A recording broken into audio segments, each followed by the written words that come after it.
Recording by Sargam Studio, Bodhgaya। Jado ji के खेतवा में काट जाही घास गे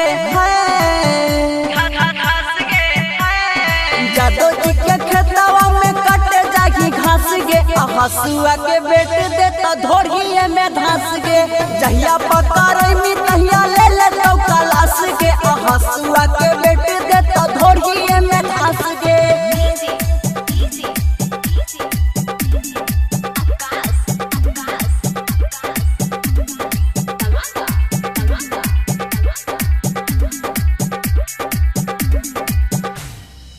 जाहिया के ले दुपहरिया में गे ले जीतो खींच के राहड़िया में गे जाहिया के ले दुपहरिया में गे ले जीतो खींच के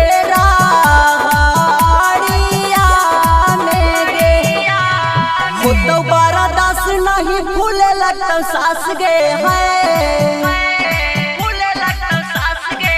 तो बारा दास नहीं फूले लगता सास गे हसुआ के बेट देता धोड़िए में धंस गे जादो जी के खेतवा में कट जागी घास गे हसुआ के बेट देता धोड़िए में धंस गे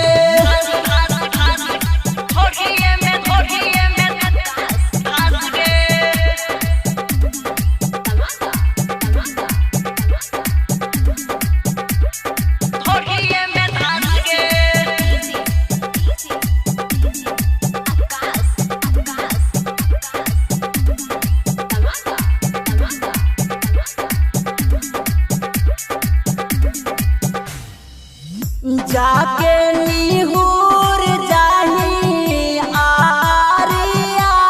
में गे खोसी के ओढ़ानी का मारिया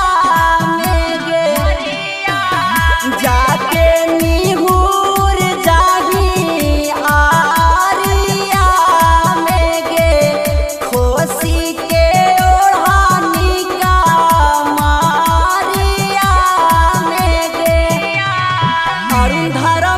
तोरा करा हो तलाश गे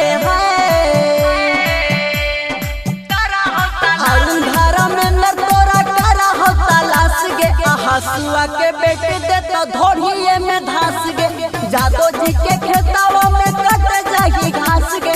हसुआ